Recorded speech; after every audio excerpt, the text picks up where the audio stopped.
अस्सलाम वालेकुम। आज का जो लेक्चर है वो कंडीशनल प्रोबेबिलिटी के ऊपर है। जिस तरह हमने इस लेक्चर सीरीज़ के अंदर कंडीशनल प्रोबेबिलिटी पढ़ी थी, लेकिन जो इस टाइप की प्रोबेबिलिटी है वो भी ज़रा पढ़नी इंपॉर्टेंट है। तो चलिए स्टार्ट करते हैं। और जो लेक्चर मेरा मिस हो गया था ये वाला प्लेलिस्ट का, वो मैं आपको पिन कर दूंगा वहाँ पे जाके प्लेलिस्ट के अंदर, और आई बटन के ऊपर यहाँ पर मैं आपको लेक्चर 5 का भी डाल दूंगा ताकि आप वहाँ से कंडीशनल प्रोबेबिलिटी को देख सकें। डिस्क्रिप्शन में लिंक दे दूंगा और यहाँ पर आई बटन आएगा, वहाँ से भी जाके देख सकते हैं। तो चलिए स्टार्ट करते हैं। तो देखें, जब भी आपके पास इस तरह का सवाल आएगा ना, तो मैंने जिस तरह पहले भी बताया था कि जब भी टेबल है आपने सबसे पहले टेबल को बनाना है। टेबल बनाएंगे कैसे? अपनी कॉपी पे सबसे पहले बनाना है, इसके बाद हम सवाल देखेंगे। यही हमारी बात हुई थी। जिसने कंडीशनल प्रोबेबिलिटी की मेरी प्लेलिस्ट देखी है, मीन्स वीडियो देखी है, उसको मालूम होगा कि सबसे पहले मैं बनाता हूँ टेबल सवाल पढ़ने से पहले। तो हमारे पास सिंपल यहाँ तक का डेटा गिवन था जो मैं आपको सिर्फ दिखा रहा हूँ, ठीक है। अब जो नीचे 86 14 लिखा हुआ है, ये कैसे लिखा है ये आप लोगों को पता होगा जब हमने टेबल वाली वीडियो की थी। तो सबसे पहले आपको वर्टिकल के अंदर समीशन करना है। इनको आप सम कर दे 70 + 16 which is equals to 86, 9 + 5 which is equals to 14, ठीक है। अब ड्रॉ के अंदर आपको सम करना है 70 + 9 79, 16 + 5 विच इज़ इक्वल टू 21। इन दोनों को सम कर दें, कितना आंसर आएगा? 100। इन दोनों को भी सम करेंगे तो आंसर वही आएगा। तो जो इंटरसेक्शन आएगा, जिसको मैंने इस तरीके से लिखा हुआ है, बस ये इंपॉर्टेंट है काफ़ी चीज़, ठीक है। जो कि आंसर आ गया 100। अब हम आएंगे सवाल के ऊपर। अब सवाल पढ़ेंगे। सवाल काफ़ी आसान है, मुश्किल नहीं है इसके। सिर्फ आपको पढ़ते हुए आपको सिर्फ ख्याल रखना है। If a disc is selected at random, what is the probability its scratch resistance is high. अच्छा, लोग यहाँ से कंफ्यूज हो रहे हैं कि ये हाई आ रहा है, ये लो आ रहा है, ये क्या है? ये कुछ भी नहीं है, समझे। आप लोगों को एक डेटा गिवन है, बस उसके मुताबिक आपको काम करना है। तो अब पढ़ते हैं। It's scratch resistance is high and shock resistance is high. इसको ज़रा, शॉक रेजिस्टेंस इज हाई, ठीक है, यहीं तक सवाल है। तो इसने कह दिया प्रोबेबिलिटी निकालो किस किस की, कि इसकी स्क्रैच रेजिस्टेंस हाई है और इसकी शॉक रेजिस्टेंस हाई है। अब पढ़ने पे तो कुछ समझ नहीं आ रहा। अगर आपको यहाँ पर कुछ एक चीज़ दिखाऊं, यहाँ पर है वर्ड एंड। मैंने कंडीशनल प्रोबेबिलिटी में आपको पहले बताया था, काउंटिंग सैम्पल पॉइंट में बताया था, एंड और का भी वहाँ पर मतलब होता है। एंड का मतलब यहाँ पर इंटरसेक्शन है, जिसको मालूम होगा कंडीशनल प्रोबेबिलिटी की देखने के बाद। तो यहाँ पर मैं बता देता हूँ कि एंड मतलब क्या है। यहाँ पर है इंटरसेक्शन, ठीक है। और मतलब क्या है? यूनियन। चलिए हम एक काम करते हैं इस डेटा के मुताबिक, ठीक है। अब उससे पूछा है कि आपको क्या निकालना है यहाँ पर, हाई का, ठीक है, क्योंकि इसने यहाँ पे हाई का मुझे बता दिया गया है कि ये शॉक रेजिस्टेंस इसकी हाई है, तो मुझे हाई वाला डेटा ऑप्ट करना होगा दोनों का। तो पार्ट है में मैंने जो स्क्रैच का जो कहा हुआ है, मैंने इसको एच सी का नाम दे दिया, और जो आपके पास शॉक रेजिस्टेंस है मैंने वहाँ पर उसको एस का नाम दे दिया, ठीक है। तो स्क्रैच रेजिस्टेंस और ये शॉक रेजिस्टेंस, ठीक है। अब उसने कहा था एंड का मतलब होता है इंटरसेक्शन, मुझे मालूम करना है। तो काफ़ी आसान था, सबको पता है प्रोबेबिलिटी कैसे निकाली जाती है इन दोनों की। अब इन दोनों में देखें हाई वाली की, जो यहाँ पे मैंने एच लिखा है, यहाँ पे एच ये बता रहा है कि मुझे निकालनी किसकी है, मुझे निकालनी है हाई की। अब हाई आपको यहाँ पर कहाँ दिख रहा है? शॉक के अंदर देखें और इसके अंदर देखें। स्क्रैच के अंदर हाई इस लाइन के अंदर है और शॉक के अंदर इसके अंदर है। अब आप इसका इंटरसेक्शन ले लें ज़रा। अगर आप इसका इंटरसेक्शन लेंगे तो यहाँ पर ये हाई का ये बनेगा और इस हाई का ये बनेगा। तो आपको पता चल गया कि जो यहाँ का जो 70 है, 70 क्या है? यहाँ पर इंटरसेक्शन है, आपने ले लिया। और प्रोबेबिलिटी क्या होता है? जो भी favourable condition upon total condition, total जो होता है आपके पास FC अपॉन TC, ये आप पेपर के अंदर लाजमी लिखिएगा, ठीक है। तो फेवरेबल कंडीशन आपको 70 हो गया और टोटल का आपके पास 100 हो गया। तो 70 / 100 विच इज़ इक्वल टू 0.7। एक पार्ट ए हो गया। देखें कितना आसान था ये। अब पार्ट बी के अंदर आ जाएँ। पार्ट बी के अंदर लिखा हुआ है, सवाल बिल्कुल सेम है। आप चेक कर लें, for disc is selected at random, what is the probability that it scratch resistance is high. और अब वर्ड आ गया है और का, ठीक है। सिर्फ यहाँ पे ये चीज़ें चेक करनी। यहाँ पर हाई का ही कहा हुआ है आप लोगों को, तो हाई की ही बात करते हैं हम यहाँ पर। तो आ जाते हैं हाई के ऊपर। मैं यहाँ पे पहले रब कर देता हूँ ये। उसने कहा था कि अब उसका और निकाल देना। तो और के लिए तो पार्ट ए में देखें तो मुझे पता है फार्मूला क्या होता है। पार्ट ये क्या है फार्मूला इसका? अगर यूनियन निकालते हैं तो हमें सबकी प्रोबेबिलिटी को इंडिविजुअल लिखना होता है और माइनस कर देना होता है जो भी आपके पास कॉमन आ रहा होता है। और कॉमन हमने ऊपर से निकाल लिया है, ठीक है। तो सिंपल मेरे पास एस की प्रोबेबिलिटी निकालनी है और शॉक की प्रोबेबिलिटी निकालनी है। तो कैसे निकालूंगा? और मुझे पता है कि मुझे निकालनी भी सिंपल हाई वाले की है। तो हाई वाले का जो समीशन है वो कहाँ पर है? यहाँ पर 79 अपॉन टोटल 100, ठीक है। और लो वाले का क्या आ जाएगा मेरे पास? और सॉरी, अब जो शॉक रेजिस्टेंस का मुझे चाहिए होगा, ठीक है, ये मैंने स्क्रैच का निकाल लिया जो कि मैंने इस ग्रीन से हाईलाइट कर दिया है, और इससे हम निकाल लेते हैं जो कि मैंने इसको हाईलाइट कर दिया, ठीक है, क्योंकि हमने इसके वर्टिकल में काम करना है। इसके वर्टिकल में इसका समीशन क्या है 86, तो 86/100 चेक करते हैं कि ये है या नहीं है। सबसे पहले तो आ गया 79/100 और 86/100 और ये 0.7 तो यहाँ से मेरे पास आ गया। इसको सॉल्व करेंगे 0.7 है, इसको सॉल्व करेंगे 0.86, माइनस करेंगे 0.95 आंसर आ जाएगा, ठीक है।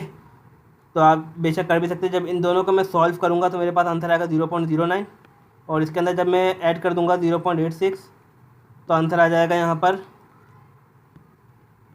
5, कैरी यहाँ चली गई है, तो 0.95 आंसर आ गया। इस तरीके से आप आंसर निकाल सकते हैं। अब पार्ट सी में कह दिया गया है consider the event that disc has high resistance and event that a disc has high shock resistance, are these two mutually exclusive. उसने कह दिया गया है कि स्क्रैच है उसका जो रेजिस्टेंस है वो हाई है और शॉक रेजिस्टेंस की भी हाई है, क्या ये म्यूचुअली एक्सक्लूसिव एलिमेंट है? तो हम कहेंगे नहीं। क्यों? क्योंकि ये एक चीज़ एक ही बार हो सकती है, मतलब कि अगर स्क्रैच हाई होगा तो सिर्फ स्क्रैच ही हाई होगा और शॉक रेजिस्टेंस भी हाई होगी। तो इस तरह करके हम बता सकते हैं कि ये नॉट म्यूचुअली एक्सक्लूसिव है, ठीक है।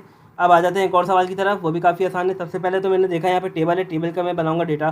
तो डेटा किस तरह बनाऊंगा, सारी चीज़ें मेरे पास गिवन है 12, 88, डेटा यहीं बना लेते हैं। ऐसा करते हैं, इन दोनों का सम में करूँगा तो क्या बनेगा 100, इन दोनों का सम में करूँगा तो क्या बनेगा 50, यूँ सम करूँगा तो क्या बनेगा 28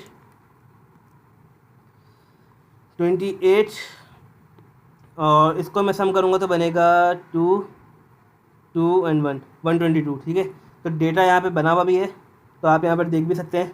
और जब सब चीज़ें हो जाएंगी तो मैं इनको ऐड कर दूँगा तो 28 आ जाएगा और जब इसको ऐड कर दूँगा तो ये आंसर आ जाएगा। इसी तरह वर्टिकल में करूँगा तो मेरे पास ये आंसर आ जाएंगे टोटल के। अब बारी है सवाल पढ़ने की। सवाल में लिखा हुआ है इफ़ कंडीशनल प्रोबेबिलिटी। अब आई है, इफ़ का मतलब होता है जो भी कंडीशन होगी वो डिनोमिनेटर में आती है। कौन सा है? Coated weight. मैंने कोटेड वेट को आई थिंक सी से रिप्रेजेंट किया हुआ है, ठीक है। और इज़ हाई, अब जब हाई होगा तो मैंने यहाँ पर एच लिखा हुआ होगा high. What is the probability that the surface roughness is high, surface की रफनेस हाई हो। मैंने उसको सरफेस को एच से डिनोट किया हुआ है और ऊपर लिख दूंगा एच।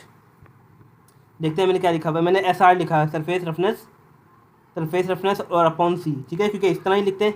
और मैंने यहाँ पर लिख दिया एच जो कि बता रहे दोनों हाई हैं। अब कंडीशनल प्रोबेबिलिटी का फॉर्मूला क्या होता है, जो भी होगा डिनोमिनेटर के अंदर हम उसको एज इट इज लिखेंगे, नोमिनेटर इसके साथ एस आर इंटरसेक्शन लेंगे और जो भी डिनोमिनेटर में होगा उसको एज इट इज लिख देंगे अपॉन जो भी नीचे होगा उसका हम प्रोबेबिलिटी ले लेंगे कोटेड का। तो यही मैंने यहाँ बनाया और मैंने यहाँ पे एच एच लगा दिया ताकि पता हो कि ये हाई के लिए हम काम कर रहे हैं, ठीक है। अब करना क्या है, तो यहाँ पर जब हम इसका इंटरसेक्शन देखेंगे, चलिए देख लेते हैं इसका इंटरसेक्शन देखते हैं। जैसे अभी हमने देखा था हाई वाले के निकालना है, सरफेस रफनेस का हाई देखना है मुझे, यहाँ पर आ रहा है। कोटिंग वाले का कहाँ आ रहा है, यहाँ यहीं पे आ रहा है। तो इसका इंटरसेक्शन क्या हो गया 12 अपॉन जो इसकी प्रोबेबिलिटी हम क्या रहे हैं ना, क्योंकि ये तो प्रोबेबिलिटी नहीं है, क्योंकि आपको पता है प्रोबेबिलिटी हमेशा 0 से 1 के दरमियान ही लाया करती है। तो ये तो कोई नंबर है, अब नंबर का हम कोई प्रोबेबिलिटी निकाल रहे हैं तो कैसे निकालेंगे, favourable condition upon total condition. तो आप चाहें तो इस तरह निकाल लें, आप डायरेक्ट काम कर लें, ठीक है। तो मैंने डायरेक्ट काम किया है और सबको पता भी है क्योंकि मैंने कंडीशनल प्रोबेबिलिटी में ऐसे ही काम करवाया हुआ है।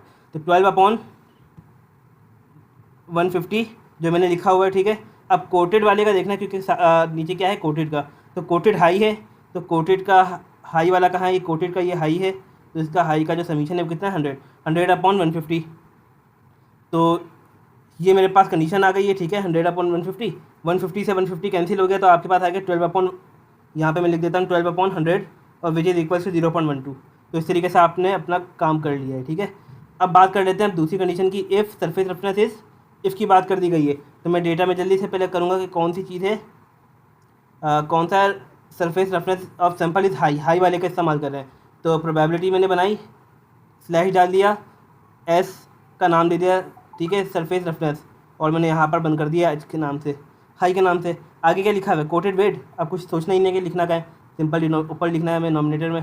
तो इसको जब सॉल्व करेंगे तो क्या बनेगा, यही आपके पास कंडीशन बनेगी। जब कंडीशन को हम ओपन करेंगे फॉर्मूला यही होता है। अब इसका हमें क्या करना है, अब हमें निकालना है इसका कॉमन टर्म निकालनी है। अच्छा, मैं एक बात मैंने और बताई थी कंडीशनल प्रोबेबिलिटी के अंदर, आप चाहें प्रोबेबिलिटी ऑफ सी इंटरसेक्शन ऐसा निकालें या और probability of S R intersection C निकालें, बात एक ही होती है। ये हमने कंडीशनल प्रोबेबिलिटी में देखा था, हमने ये ऑलरेडी निकाला हुआ था। वो आया क्या था, 12/150, बगैर सोचे समझे आपने यहाँ लिख दिया 12/150। ठीक है, अब एस आर हाई के लिए आपको काम करना है। एस आर हाई मीन्स के स्क्रैच वाले के सरफेस रफनेस के लिए आपको क्या काम करना है, हाई के लिए। सरफेस रफनेस का हाई कहाँ है, सरफेस रफनेस का, ये सरफेस रफनेस की लाइन है, यहाँ पे हाई जा रहा है, ये क्या आ रहा है 28 का समीशन। तो 28/150, 28/150 आप यहाँ पे रखेंगे, ये 28 है। ठीक है, 120/150 अपॉन 28/150, 150 से 150 कैंसिल, और ये 120 नहीं सर, ये 12 है। अब 12 अपॉन, इसको ज़रा मैं सॉल्व करके दिखाता हूँ। 12/20, 12/28 आई थिंक 28,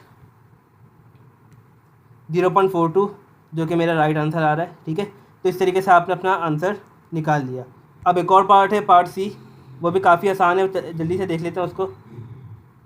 इसमें लिखा हुआ है, इसको पहले रब कर लेते हैं। तो if surface roughness of sample is low, if की बात कर दी गई है, मैं जल्दी से डिनोमिनेटर के लिए साइन बनाऊंगा, प्रोबेबिलिटी डालूंगा, ब्रैकेट डालूंगा, किसका, surface roughness is low, S R, और यहाँ पर ब्रैकेट के बाहर लिख दूंगा लो। ठीक है, फिर व्हाट इज़ द, फिर कोटेड लो की बात की गई है, कोटेड लो, आप यहाँ देख सकते हैं कि यहाँ लो लिखा हुआ है। तो बिल्कुल एज इट इज़ काम करना है। ये मैंने कंडीशन बनाई, ये मैंने यहाँ पर फॉर्मूला लिखा है इसका। ठीक है, जो भी डिनोमिनेटर में होगा उसको हमने इंटरसेक्शन के साथ लिखना है, और अपॉन एस आर। अब लो के लिए हमने काम करना है, तो लो के लिए काम अब बिल्कुल न्यू होगा। तो उसके लिए हम ऐसा करते हैं, पहले इसको रब कर लेते हैं ताकि क्लियर हो जाए आप लोगों को चीज़ें। अब मुझे निकालना है इनका लो वाला पार्ट। सबसे पहले मैं लो वाले पार्ट को हाईलाइट कर लेता हूँ, यहाँ पे, यहाँ के मैं लो पार्ट को हाईलाइट कर लेता हूँ। अब यहाँ से मैं एक लाइन ड्रॉ कर दूँ 36, और यहाँ से मैं ड्रॉ कर दूँ तो 34, तो 34/150 ये वो पार्ट है जो कि इन दोनों के अंदर कॉमन है। ठीक है, तो 34/150 आ गया, और एस आर लो मुझे चाहिए, मीन्स के सरफेस रफनेस की लो चाहिए। तो सरफेस रफनेस मेरे पास इस साइड के ऊपर है, तो मैं यहाँ पर देखूँगा 122, जो इसका समीशन वाला होगा वो इसका टोटल होगा। ठीक है, अच्छा, अगर किसी को कन्फ्यूजन हो रही है कि मैं यहाँ पर इंटरसेक्शन कैसे निकाल रहा हूँ, तो इंटरसेक्शन के लिए मैं आपको एक और मिसाल दे देता हूँ। अगर आपको चाहिए होता है x, y, ठीक है, पहले सवाल को कंप्लीट कर लेते हैं, देन इसके बाद ही भी देख लेते हैं। तो वो 122 जो भी था, 122/150, इसको जब मैं सॉल्व करूँगा, यहाँ से 150 से 150 कैंसिल हो जाएगा, 34/122 आंसर होता है 0.278। तो इस तरीके से हमारा जो ये सवाल है कंडीशनल प्रोबेबिलिटी का, वो भी एंड हो गया है। तो अब जो बात मैं आपको बता रहा था कि ये किस तरह आप इसको कंसीडर करेंगे कि ये आपका मिड पॉइंट है, मीन्स के कह सकते हैं कि इंटरसेक्शन है। मैं आपको एक बात बता रहा था, जैसे कि ग्राफ होता है x, y, आप यहाँ पर x लेते हैं, यहाँ पर y लेते हैं। ठीक है, आप अपना पॉइंट ड्रॉ कब करते हैं, जब आप लेट सपोज यहाँ पे ले लेते हैं 2, 3, 1, 2, 1, 2, 3। अब अपना पॉइंट ऐसे तो ड्रॉ नहीं करते ना, इस तरह आप क्या करते हैं, आप x वाली लाइन को भी देखते हैं, x की लाइन कहाँ पे 2, y वाली लाइन को क्या देखते हैं 3। अब आप इसको देखेंगे ये किस पॉइंट के ऊपर मिल रहे हैं आपस में, ये वाला वो पॉइंट होगा जब यहाँ पर ये आपस में क्या कर रहे हैं, मिल रहे हैं। ठीक है, बिल्कुल आपने इसी को ग्राफ की तरह ही सोचना है कि ये आपका ग्राफ है, आप इसको किस तरह कंसीडर करेंगे। आपने कहा कि सरफेस रफनेस भी हाई है और कोटेड वेट भी हाई है, या मैं लो की मिसाल ले लेता हूँ। चलो, सरफेस रफनेस भी लो है और कोटेड वेट भी लो है, तो मैं देखूँगा कि अच्छा लो वाला पार्ट ये आ रहा है, मैं यहाँ पर देखूँगा कि अब यहाँ पर मैं आया, ये तो हाई है, यहाँ पर देखा लो है, लो पर ये वाली वैल्यू पे कंसिडर करिए। अगर मैं यहाँ पे ये लाइन पे ड्रॉ करूँगा, जो लाइन आपस में क्रॉस हो जाए, इस तरह का क्रॉस बना रहा हो, समझ जाओ वो आपकी क्या है, वो आपका इंटरसेक्शन पॉइंट है। ठीक है, तो इस तरीके से आप लोगों को ये काम करना है। Thank you.